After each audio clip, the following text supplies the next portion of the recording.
और आप पढ़े लिखे रहेंगे तो अंबेडकर साहब का वो कथन याद रखिएगा, शिक्षा उस शेरनी का दूध है जिसने पिया है वो दहाड़ा है।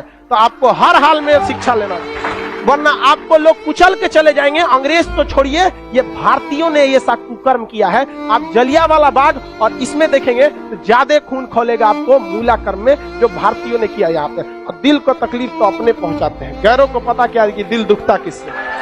ये देश के लिए आपको शर्म आएगी। हमारी संस्कृति पे जहां हमें नाज होता है, ये हमारी संस्कृति में दाग है, दाग धब्बा है। जिस तरह चांद में भी दाग है ना, हमारी अपनी संस्कृति पे इस दाग को कभी भूल नहीं सकते हैं कि पूरी दुनिया में ये एक ऐसा देश था जहां मूला कर्म लिया जाता है।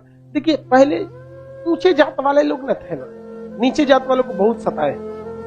इझवा जनजाति थी जो SC ST में आते हैं, इझवा जनजाति। अब एक मंदिर था, मंदिर के सामने क्या थी? सड़क थी।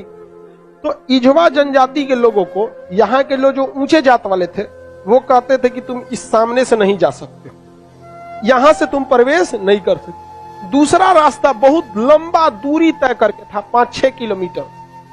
अब अगर किसी का घर यहाँ है और उसको यहाँ जाना है तो वो मंदिर के रास्ते से नहीं जा सकता है, लौट के जाएगा पूरा गांव हेल के बाहर यहाँ पर, और फिर आना है तो इस तरह से हेल के आए। बताइए, ये गलत बात था कि नहीं?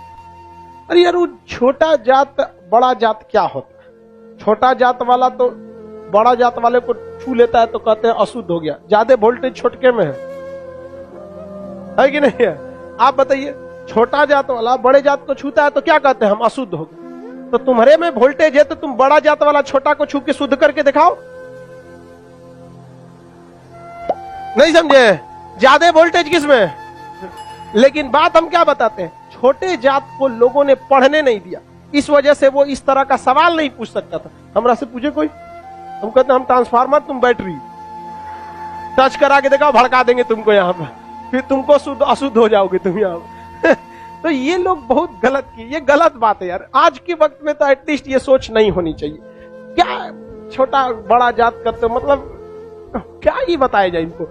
खुद हिंदू धर्म के शास्त्र में पढ़ी, आपको पढ़ा है, ऋग वैदिक काल में जाति का निर्धारण कर्म के आधार पर, उन लोगों ने अपनी फायदा के लिए जाति के आधार पर कर दिया, वंश के आधार पर किया कि नहीं किया? हम ये बात थोड़ी कर रहे हैं, ये तो ऋग्वेद में लिखा है। हम कौन होते हैं भैया बताने वाले कि जाति के आधार पर होगा कि नहीं? ऋग्वेद हम लिख ले हैं, जाके पढ़िए ऋग्वेद में। वहां एक ही परिवार में 4 जाति के लोग रहते, प्रारंभिक वही है ना, बाद में ना संशोधन कर दिया गया। तो गलत था। यहाँ पर केरल में बहुत अत्याचार हुआ। यहाँ पे केरल का त्रावणकोर का एक राजा था, यहाँ पर इसने दलित महिलाओं को मूला कर्म लगाता था। टैक्स था मूला कर्म। मूला कर्म एक टैक्स था जिसमें दलित लड़कियों और महिलाओं को अपना स्तन नहीं ढकना था, खुला रखना था। अगर वो स्तन ढकती है तो उसे टैक्स देना पड़ेगा ऊंचे जात वालों को, क्योंकि ऊंचे जात वाले को नीचे जात वालों से अलग करने के लिए ये तरीका लाया गया। अब ये बताइए, ये कितना नीच समाज की ये मानसिकता हो सकती है?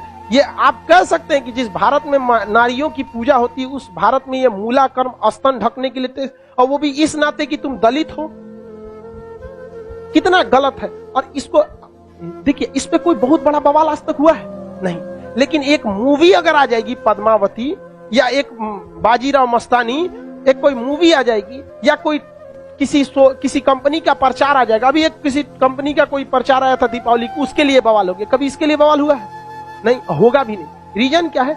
दलित लोग उतना पढ़ने ही नहीं दिया इन लोग को, आगे भी नहीं दे रहे। दलित के कुछ नेता भी आए तो अपने परिवार को लगाने में आगे बढ़ गए, वो पढ़े लिखे नहीं। यहाँ एक मूवी के लिए बवाल हो सकता है, जिस हम पर्सनली हम बताते ना, बवाल की वजह से हम बाजीराव मस्तानी मूवी देखे, हमें ऐसा नहीं लगा कि उसमें क्या था। भले काटने के बाद वो था कि क्या था हमको ये नहीं पता, लेकिन ऐसा उसमें मूवी में कुछ गलत दिखाया गया है। उसमें तो और बहादुरी दिखाया गया कि महिलाओं ने, कि देखो भाई, मरने के बाद भी हमने क्या किया है, जौहर, जो गलत था। अलाउद्दीन खिलजी, इससे नुकसान किसको था? इससे अलाउद्दीन खिलजी का वह चेहरा जो सबको नहीं पता था, वो भी देख लिया लोगों ने, लेकिन उसके लिए विरोध हो सकता है। लेकिन इतना गलत चीज के लिए कभी आपने विरोध देखा है?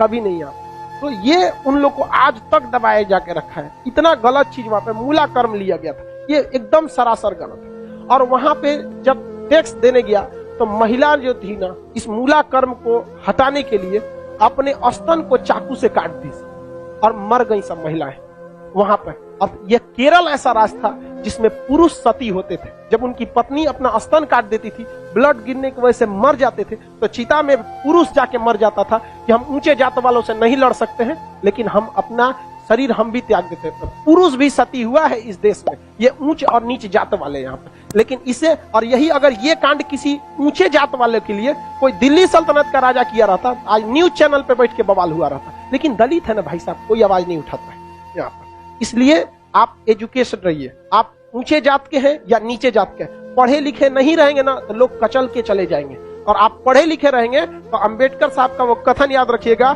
शिक्षा उस शेरनी का दूध है जिसने पिया है वो दहाड़ा है। तो आपको हर हाल में शिक्षा लेना चाहिए, वरना आपको लोग कुचल के चले जाएंगे। अंग्रेज तो छोड़िए, ये भारतीयों ने ये सा कुकर्म किया है। आप जलियांवाला बाग और इसमें देखेंगे तो ज्यादा खून खोलेगा आपको मूला कर्म में, जो भारतीयों ने किया यहाँ पे। और दिल को तकलीफ तो अपने पहुंचाते हैं, गैरों को पता क्या है कि दिल दुखता किससे। ये देश के लिए आपको शर्म आएगी, हमारी संस्कृति पे जहां हमें नाज होता है, ये हमारी संस्कृति में दाग है, दाग धब्बा है। जिस तरह चांद में भी दाग है ना, हमारी अपनी संस्कृति पे इस दाग को कभी भूल नहीं सकते हैं कि पूरी दुनिया में एक ऐसा देश था जहां मूला कर्म लिया जाता है, लेकिन आज भी बहुत हल्के में इसे ले लिया जाता है, हल्के में ले लिया। जानते क्यों? क्योंकि ये दलित के साथ, समझा गया कि नहीं? बहुत ऐसा होता है, कितना आदमी बताएगा। ज्यादा हम भी बोलेंगे तो सोचा हमारा कहेगा तू दलित का फेवर कर, हम कौन सी फेवर कर, नहीं हुआ रहता नहीं बोलते। इजवा जनजाति के लोगों ने विरोध किया और इजवा जनजाति वालों ने क्या किया, इसको हटाया और मंदिर के सामने से वो क्या होने लगे ज्यादा। अरे भगवान ने कब कह दिया कि तुम हमको मतलब, अरे यार राम जी सबरी के जूठिया बेर खाए थे, तू राम जी से बड़ा हो गया। अरे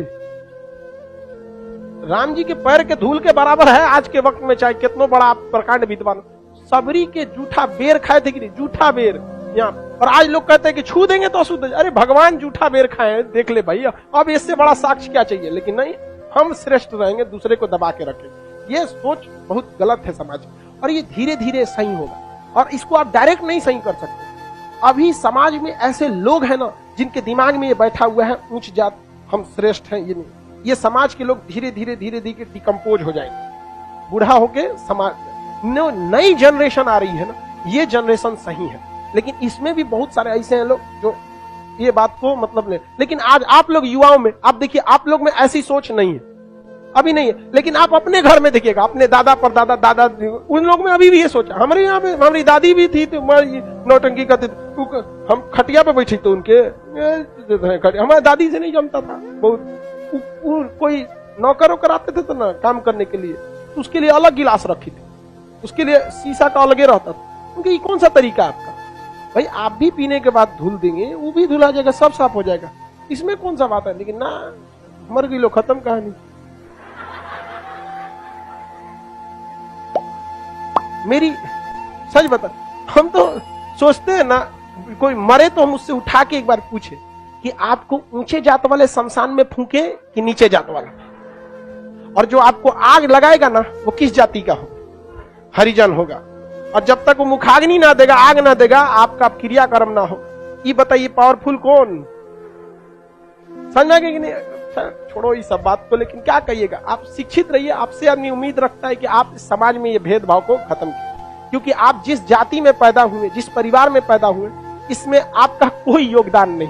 हो सकता है कि आप किसी दूसरे जाति में पैदा हो सकते, तो आपकी ये कोई योग्यता नहीं जिसे आपने अर्जित किया है। ये भाग भरोसे है कि आप ऊंचे जात में हैं तो कोई नीचे जात में है। खैर अब आगे आते हैं, किसी को कोई दिक्कत नहीं है।